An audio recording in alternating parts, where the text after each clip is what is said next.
Today we have this 2010 Audi S5. We actually did Flax 3-ways up front and Flax components in the rear. So we actually went with the Forza 8.9 bit and then an AP1 D. And those are actually right here. So that's the Forza 8.9 bit, that's the AP1 D.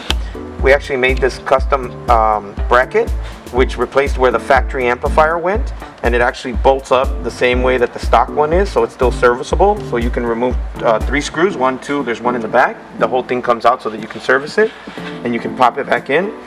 We also taped all the wiring so that it matches the original wiring that's in the car. So if you open this up, it looks like it belongs. So this one also has one of our Audiomobile systems. So it has a active 10-inch driver and a passive 10-inch driver. And then this is our SoloPass box, which is a custom down-firing box.